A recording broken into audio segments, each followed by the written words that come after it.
하나님의 말씀을 찾겠습니다. 신약성경 고린도전서 10장입니다. 고린도전서 10장 신약성경 274페이지입니다. 274페이지 고린도전서 10장입니다. 1절부터 4절까지를 읽겠습니다. 1절부터 4절까지 다 같이 함께 말씀을 읽겠습니다. 형제들아, 나는 너희가 알지 못하기를 원하지 아니하노니 우리 조상들이 다 구름 아래에 있고 바다 가운데로 지나며 모세에게 속하여 다 구름과 바다에서 세례를 받고 다 같은 신령한 음식을 먹으며 다 같은 신령한 음료를 마셨으니 이는 그들을 따르는 신령한 반석으로부터 마셨음에 그 반석은 곧 그리스도시라. 아멘. 네, 우리 서로 인사하겠습니다. 사랑합니다. 사랑합니다. 여러분, 고린도전서는 고린도 교회 성도님들에게 어떤 교회가 되어야 될지 가르치고 있는 그런 부분인데요. 고린도 교회뿐만 아니라 오늘 우리 교회에게 또 모든 성도님들에게 오늘도 동일하게 주시는 말씀입니다. 1절부터 4절을 보니까 광야에서 출애굽하여 살던 사람들을 향하여 그들이 세례를 받았다라고 말씀하고 있죠. 2절에 보면 구름과 바다에서 무엇을 받았습니까? 세례를 받았다. 그런데 세례를 베풀지 않았는데 바울은 그렇게 해석을 하고 있습니다. 출애굽하여 홍해를 건넌 이스라엘 백성들, 홍해를 건너는 그 이스라엘 백성들이 죽었다가 살아났다는 거죠. 다 죽을 사람들이지만 하나님이 다시 살리시는 겁니다. 세례가 뭡니까? 우리를 깨끗하게 씻어내는 거예요. 자, 세례가 뭐라고요? 우리를 깨끗하게 씻어내는 겁니다. 물로 씻어내는 거죠. 그런데 물로는 우리 죄를 씻어낼 수 없으니까 피로 씻어내는 겁니다. 피는 누구의 피입니까? 바로 예수 그리스도의 피입니다. 그래서 우리가 세례를 베풀 때 물로 하나님의 이름, 성부 하나님, 성자 하나님, 또 성령 하나님의 이름으로 우리를 세례를 주고 우리를 또 깨끗하게 하죠. 자, 그래서 구름과 바다 속으로 지나면서 이스라엘 백성들은 진짜 하나님의 백성이 된 겁니다. 그죠? 그 이야기를 지금 하고 있습니다. 왜 그 이야기를 하고 있는지 조금 더 살펴봅시다. 3절에 보니까 신령한 음식을 먹었습니다. 하늘에서 뭐가 내렸습니까? 만나가 내렸습니다. 만나는 사람이 만든 음식이 아니잖아요. 하늘로부터 내려온 음식입니다. 그래서 신령한 음식입니다. 이 만나를 먹고 살았다는 겁니다. 이 만나는 생명의 양식이죠. 생명의 양식은 예수님이 자기 자신에게 이야기합니다. 나는 생명의 떡이다. 자, 내 떡을, 내 살을 먹어야 된다. 그죠? 그래서 우리 성찬식을 할 때 떡을 떼고 잔을 마시는 게 누구를 마시는 겁니까? 예수 그리스도를 먹고 예수 그리스도를 마신다는 영적인 의미가 있습니다. 자, 신령한 음식을 먹고 신령한 음료를 마셨습니다. 주로 이 음료, 물이 어디서 나오는가요? 반석을 통해서 나옵니다. 그래서 신령한 반석이라고 또 표현되어 있죠. 신령한 음식, 신령한 음료, 신령한 반석. 이 모든 것들은 사실 누구를 가리키고 있습니까? 예수 그리스도를 가리키고 있다는 겁니다. 그 반석은 곧 뭐라고 했습니까? 4절에 그리스도다. 그래서 반석이 그리스도다. 반석으로부터 물을 마셨다. 그래서 출애굽한 백성들이 광야에 살면서 하루 먹고 그냥 하루 마시는 것이 하루 살기 위해서 먹고 마셨다라고 우리가 생각하기보다는 그것도 맞습니다. 자, 그래서 1차적으로는 그게 맞습니다. 그럼 조금 더 깊은 영적인 의미는 뭡니까? 그리스도로 살아야 된다. 누구는? 하나님의 백성은. 다른 말로 하면 출애굽한 이스라엘 자손들은, 이스라엘 백성들은, 하나님의 자녀는 무엇을 먹고 살아야 된다? 하나님으로부터 오는 양식을 먹고 살아야 된다. 그 하나님의 양식은 누구를 가리키는가? 바로 그리스도를 가리킨다. 그래서 여러분 그리스도를 먹어야 된다. 다른 말로 하면 믿어야 된다라는 겁니다. 여러분 다 믿으시죠? 그래서 그리스도를 믿고 하나님의 자녀가 된 사람은 그 하나님을 믿고 그리스도를 믿고 성령의 임재를 체험한 사람은 하나님의 나라의 사람입니다. 그 하나님의 나라의 사람들은 어떻게 살아가야 할지를 지금 계속해서 가르치고 있거든요. 5절과 6절 한번 읽어보겠습니다. 시작. 그러나 그들의 다수를 하나님이 기뻐하지 아니하셨으므로 그들이 광야에서 멸망을 받았느니라. 6절. 이러한 일은 우리의 본보기가 되어 우리로 하여금 그들이 악을 절개한 것 같이 절개하는 자가 되지 않게 하려 함이니. 이렇게 그리스도와 연합되고 그리스도의 은혜를 누렸던 이스라엘 백성들이 광야에서 잘 살았다 못 살았다? 답이 뭡니까? 못 살았다. 그들의 다수를 하나님이 기뻐했습니까? 기뻐하지 않았습니까? 기뻐하지 않았다. 광야에서 멸망을 받았다는 겁니다. 광야에서 다 죽죠. 요수아와 갈렙 그리고 아버지 엄마의 세대들은 못 들어가죠. 자녀들만 들어간단 말이에요. 그러니까 출애굽하면서 그 홍해 속으로 걸어왔던 하나님의 백성이 되었던 그리고 그들이 막 춤을 추잖아요. 홍해를 건너. 여러분 생각해 보시고 지금 광안리 가셔가지고 광안리 그 바다가 갈라지고 여러분이 그 하나님의 은혜로 그 마른 땅을 밟았다 생각. 아마 하나님을 위해서 막 미친 듯이 일할 겁니다. 그런데 이스라엘 백성들은 그렇게 하지 않았다는 겁니다. 광야를 40년 사는 이스라엘 백성들의 그 삶은 그 믿음이 없었다는 결론적으로 바울이 그렇게 이야기합니다. 믿음이 없었으니까 광야에서 멸망했다는 거예요. 그 이야기는 수없이 나옵니다. 조금 있으면 또 나올 텐데 한마디로 말하면 악을 행한 사람들은 망한다. 아무리 큰 은혜를 받아도 악을 행하는 그 영혼은 멸망한다.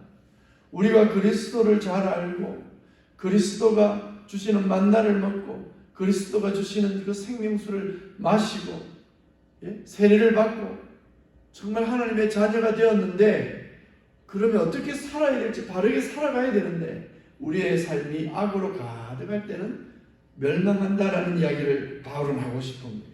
조상들이 그렇게 은혜를 받았는데 광야에서 잘 못 살아서 멸망했다. 이것이 우리에게 좋은 모델이 되었다. 고린도 교회야 정신을 차려라 라고 이야기하고 있는 겁니다. 오늘 우리도 정신을 차려야 된다. 7절. 자, 무엇을 우리는 그러면 조심해야 될까? 어떤 악을 범하지 말아야 될까? 7절 읽겠습니다. 시작. 그들 가운데 어떤 사람들과 같이 너희는 우상 숭배하는 자가 되지 말라. 기록된 바 백성이 앉아서 먹고 마시며 일어나서 뛰논다 함과 같으니라. 아멘. 우상 숭배했다. 이스라엘 백성들이 뭐 했습니까? 어떤 죄를 지었습니까? 우상 숭배했다. 우상 숭배를 했습니다. 금송아지 만들었죠. 금송아지를 만들었습니다. 그리고 그 앞에서 뛰놀았습니다. 그뿐만이 아닙니다. 이방 종교들 다 마음에 드는 대로 다 믿었습니다. 그게 이스라엘 역사입니다. 물론 여러분들은 우상을 섬기지 않겠죠. 그런데 우상의 그 폭을 좀 넓힐 필요가 있습니다. 금송아지로 우상을 만드는 행동을 하지 않아도 우리가 세상적인 어떤 좋은 것들을 내 마음속에 우상화해서 살아가지 말아야 된다. 하나님의 백성은 하나님으로부터 오는 것을 먹고 하나님의 신령한 음식에 신령한 음료에 우리가 만족하면 되는데 자꾸 세상이 주는 것에 관심을 가지고 세상은 우리를 자꾸 유혹한다는 겁니다.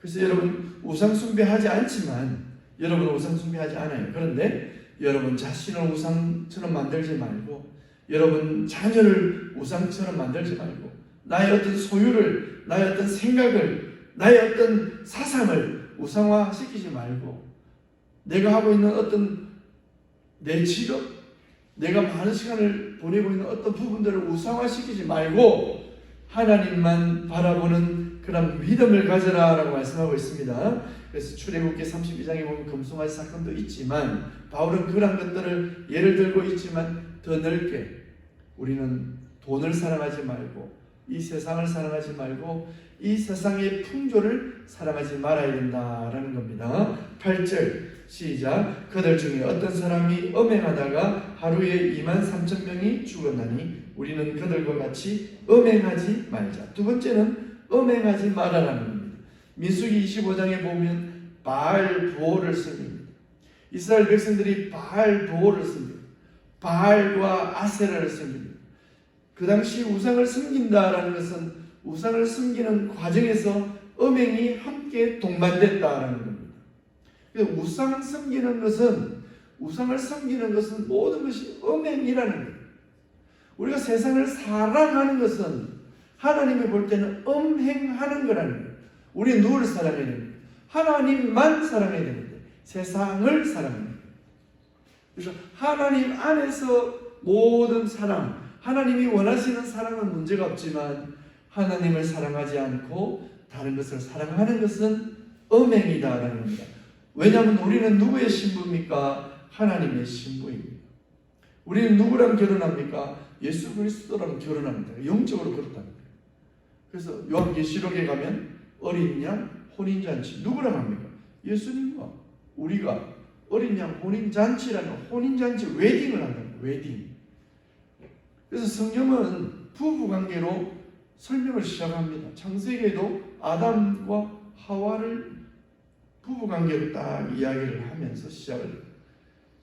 부부관계의 온전함과 부부관계의 문제가 어디서 시작해요? 죄에서부터 그런 일들이 좋아지기도 하고 나빠지기도 하고 그 죄의 문제를 다루고 있죠. 그래서 나중에는 뭡니까? 마지막 아담은 바로 예수 그리스도는 우리와 웨딩한다. 여러분 한 사람 한 사람 남자 여자 그런 거 따지지 않죠. 영적인 이야기니까 예수 그리스도와 내가 부부다. 그러면 우리는 예수님만 바라봐야 됩니다. 그 세상은 자꾸 우리의 마음을 빼앗는 것이다. 그래서 음행의 폭도 넓혀야 된다. 꼭 우리가 음행하는 일을 하지 않아도 내가 무언가를 다른 것을 사랑하는 것은 우상 숭배와 음행이 동시에 간다라는 것을 여러분 기억하시기 바랍니다. 음행하다가 몇 명이 죽었습니까? 23,000명이 죽었다. 그건 민수기에 나와 있는 한 예를 들고 있습니다. 바알보를 섬기다가 23,000명을 죽였죠. 예, 그 이야기를 바울이 언급하고 있는 겁니다. 9절 시작. 그들 가운데 어떤 사람이 주를 시험하다가 뱀에게 멸망하였나니 우리는 그들과 같이 시험하지 말자. 10절 그들 가운데 어떤 사람들이 원망하다가 멸망시키는 자에게 멸망하였나니 너희는 그들과 같이 원망하지 말자. 자, 세 번째는 시험하지 말라는 겁니다. 첫째는 뭡니까? 우상 숭배하지 마라. 두 번째 뭡니까? 음행하지 마라. 세 번째 뭡니까? 시험하지 마라. 이 시험이라는 것은요, 하나님이 나에게 은혜를 베푸나 베푸지 않나 내가 시험하는 겁니다. 하나님, 이번 주에 이거 안 되면 하나님 내 사랑하는 거 아닙니다. 이렇게 딱 자기가 어떤 조건을 걸어놓고 하나님을 테스트하는 거예요. 그래서 이 일이 이루어지면 와우! 하나님은 정말 좋은 하나님입니다. 그런데 이 일이 이루어지지 않으면 하나님 저에게 왜 이러십니까? 하나님 나 안 믿겠습니다. 그러니까 뭐냐면 기준을 자기가 정해놓고 하나님을 테스트하려고 하는 마음 그런 게 우리한테 있거든요. 한 번씩 있다. 하나님 살아계시면 이번에 이거 뭐 해주세요. 이런 말이 잘못된 거예요. 하나님이 살아계시면 요 말이면 불신앙의 말이잖아요. 저도 그런 한 번씩 나도 모르고 하나님 살아계시면 좀 능력 좀 주시소 이러면서 약간 뭐 오버할 때가 있어요. 저도. 그거 뭡니까? 나쁜 거라는 거예요. 불신앙에서 오는 말이라는 거예요. 왜? 하나님이 살아계신데 그냥 믿으면 되는데 하나님 살아계시면 이번에 일이 잘 될 줄 믿습니다. 이거 시험하는 거라는 거예요. 그래서 그렇게 가정적으로 하나님을 표현하면 안 됩니다. 따라합시다. 하나님 하실 줄 믿습니다. 하나님 도와주실 줄 믿습니다. 믿으면 되는 거지.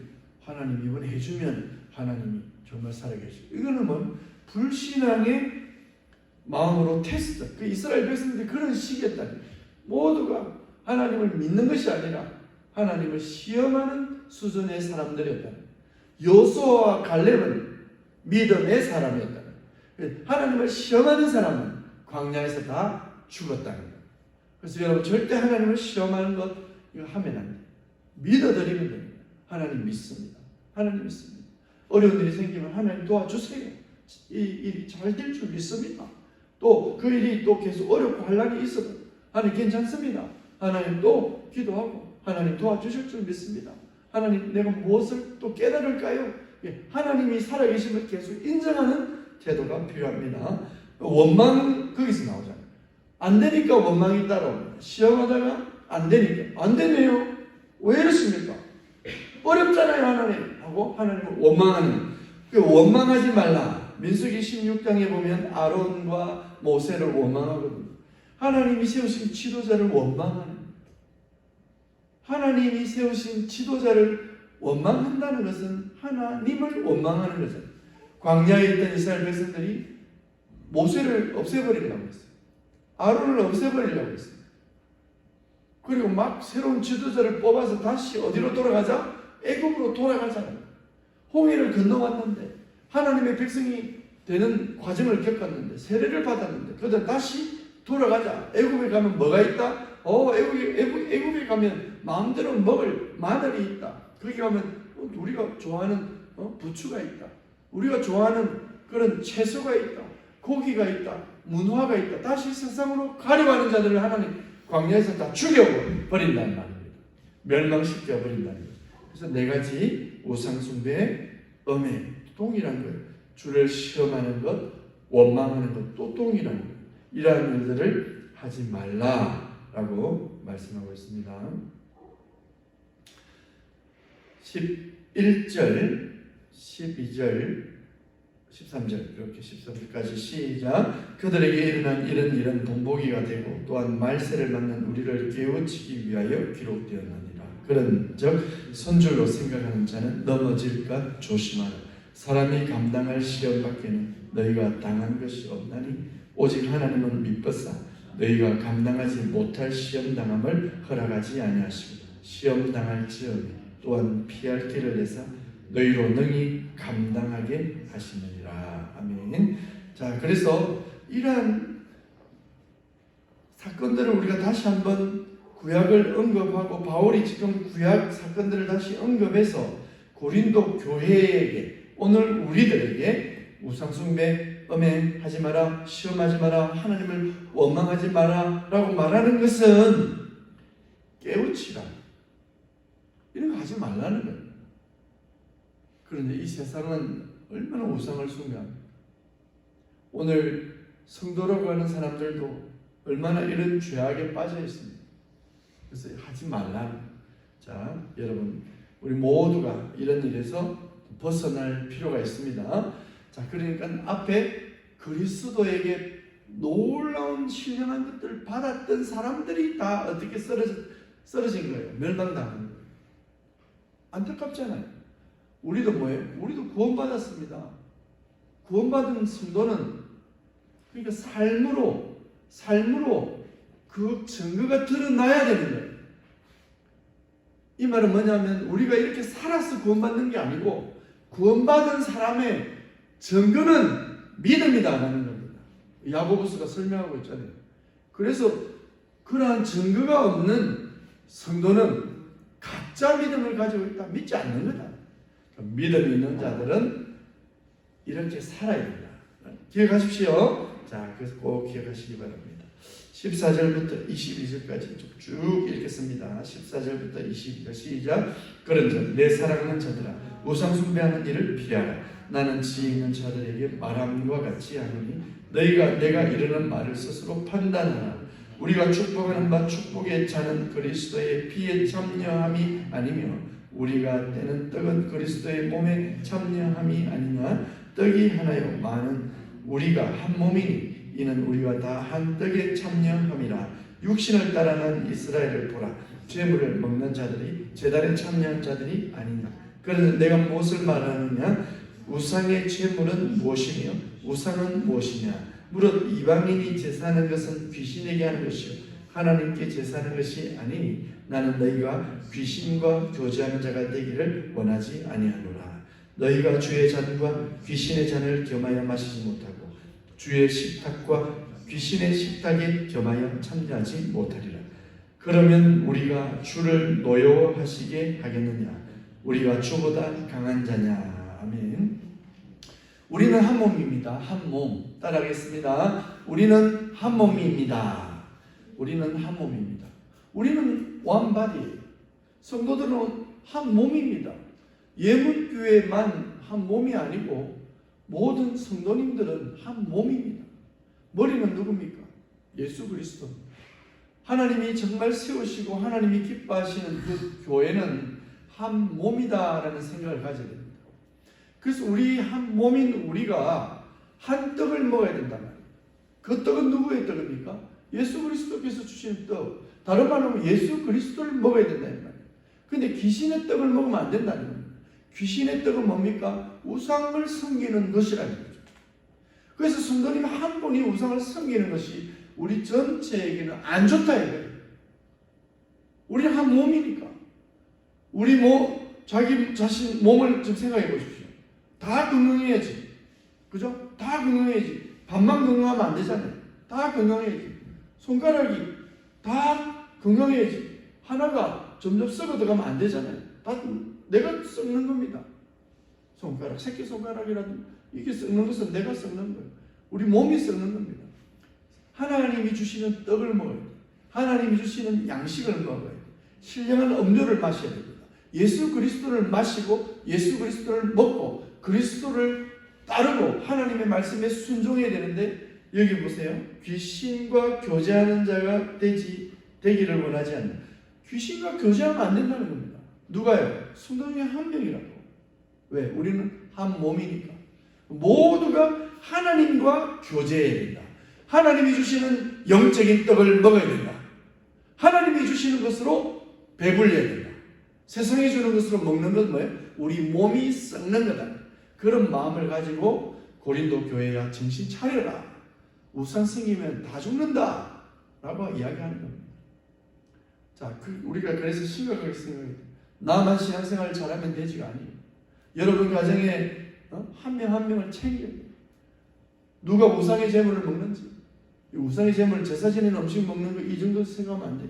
누가 세상에 빠져 있는지, 정말 내 자녀들이 하나님을 사랑하는지, 내 부모는 하나님을 믿는지, 가정을 챙기고, 우리 교회를 챙기고, 목사는 성도님을 챙기고, 누가 한 명이라도 다른 길로 가는지 그것을 탁 지적하고 바른 길로 갈 수 있도록 선포하는 것. 그래서 21절에 너희가 주의 잔과 귀신의 잔을 또 주의 식탁과 귀신의 식탁을 이런 표현이 있는 겁니다. 무섭죠? 귀신의 식탁, 귀신의 식탁, 주의 잔, 귀신의 잔. 우리는 무엇을 마셔야 됩니까? 주님이 주시는 잔, 주님의 식탁, 주님의 양식, 그것을 먹고 마셔야 될 줄 믿습니다. 23절부터 33절까지 읽겠습니다. 모든 것이 가하나 모든 것이 유익한 것이 아니요 모든 것이 가하나 모든 것이 덕을 세우는 것이 아니니 누구든지 자기의 유익을 구하지 말고 남의 유익을 구하라. 무릇 시장에서 파는 것은 양심을 위하여 묻지 말고 먹으라. 이는 땅과 거기 충만한 것이 주의 것이니라. 불신자 중 누가 너희를 칭할 때에 너희가 가고자 하거든 너희 앞에 차려놓은 것은 무엇이든지 양심을 위하여 묻지 말고 먹으라. 누가 너희에게 이것이 재물이라 말하거든 알게 한 자와 그 양심을 위하여 먹지 말라. 내가 말한 양심은 너희의 것이 아니요 남의 것이니 어찌하여 내 자유가 남의 양심으로 말미암아 판단을 받으리요. 만일 내가 감사함으로 참여하면 어찌하여 내가 감사하는 것에 대하여 비방을 받으리요. 그런즉 너희가 먹든지 마시든지 무엇을 하든지 다 하나님의 영광을 위하여 하라. 유대인에게나 헬라인에게나 하나님의 교회에게나 그치는 자가 되지 말고 나와 같이 모든 일에 모든 사람을 기쁘게 하여 자신의 유익을 구하지 아니하고 많은 사람의 유익을 구하여 그들로 구원을 받게 하라. 아멘. 자, 그래서 우상의 제물을 먹어야 되는가, 먹지 말아야 되는가, 이런 얘기를 지금 사실 하고 있습니다. 아마 오늘도 성도들이 앉아서 그 이야기를 하면 아마 생각이 다 다를 것 같아요. 성경대로 하면 됩니다. 성경대로 하면 돼요. 사실 제물은 먹는 음식을 아무것도 아닌 거예요. 하나님이 만들어 놓으신 음식이 나쁘고 더러운 게 어디 있어요? 하나님 주신 거 말이죠. 사람이 이상하게 악하게 만든 거 말고 하나님 주신 게, 이 고기, 소고기가 뭔 죄가 있어요. 예를 들어 소고기, 양고기가 뭔 죄가 있어요. 그것을 우상에게 드리는 그런 과정, 그것이 죄지. 그래서 그러나 이것을 먹고 먹지 않는 문제에 대해서 바울은 분명하게 이야기하고 있습니다. 이 먹는 문제가 다른 사람들에게 좋지 않게 어떤 영향이 갈 것 같으면 먹지 말아야 된다.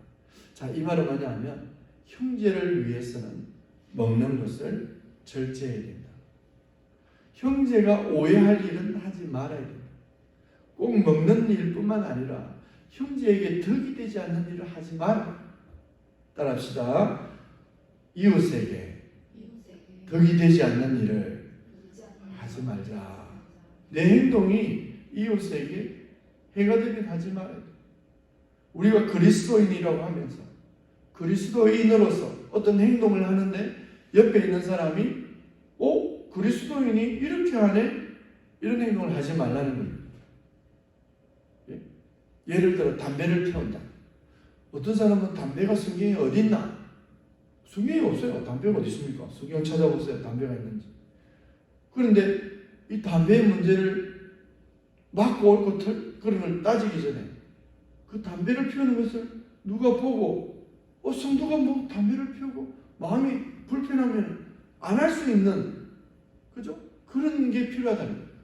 그래서 먹든지 마시든지 무엇을 하든지 하나님께 영광되는 것만 해라. 이게 좀 어렵습니다. 그죠? 우리가 먹는 것, 마시는 것, 무엇을 하든지 행동들이 다 하나님께 영광이 되야 되니까. 그것이 바로 성도가 해야 될 일이라는 겁니다. 내가 하고 있는 게 영광이 될까? 내가 하고 있는 말이 하나님께 영광이 될까?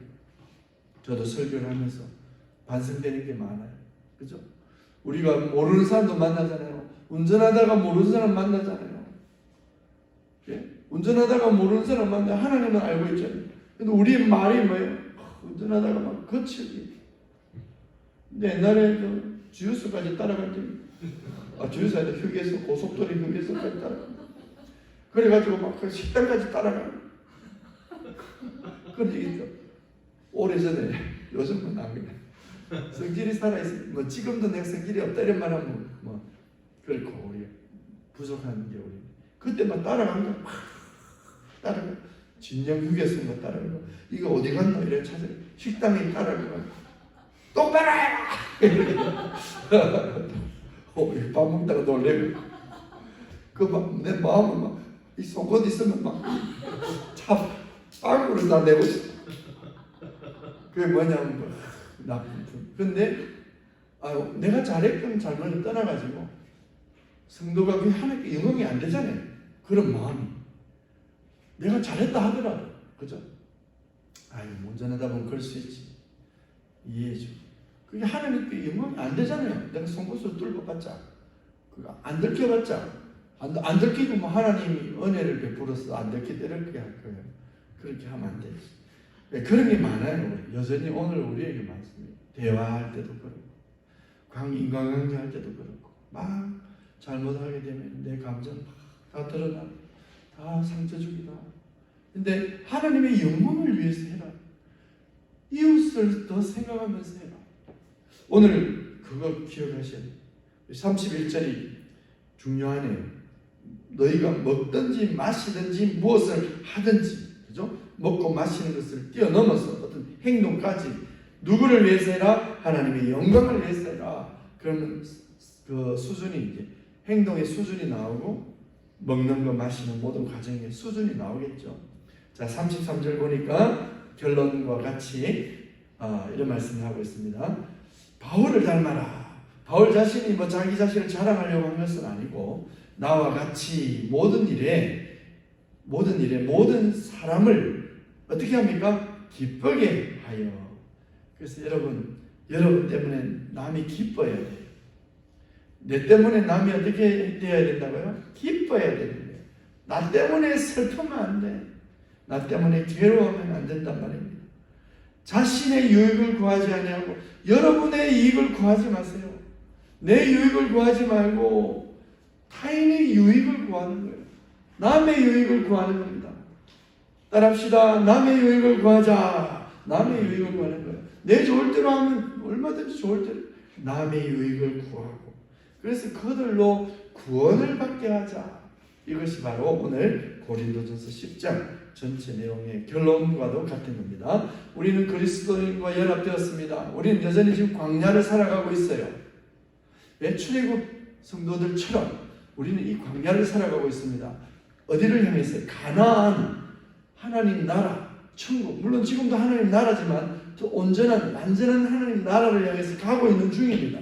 지금 잘못되면 이단에 빠질 수도 있고, 지금 잘못되면 악하게 우상숭배할 수도 있고, 지금 잘못되면 음행할 수도 있고, 하나님 원망할 수도 있고, 떠날 수도 있잖아요. 그러니까 그런 것들을 조심하고 끝까지 믿음을 가지고 하나님과 연합된 관계에서 쭉 가면서 하나님의 영광을 위하여 하고 타인을 위하여 하고 그 다음에 다른 사람들을 구원할 수 있도록 거기에 집중해서 살아가라 라고 말씀하고 있습니다. 저와 여러분들이 그런 삶 되기를 간절히 바랍니다.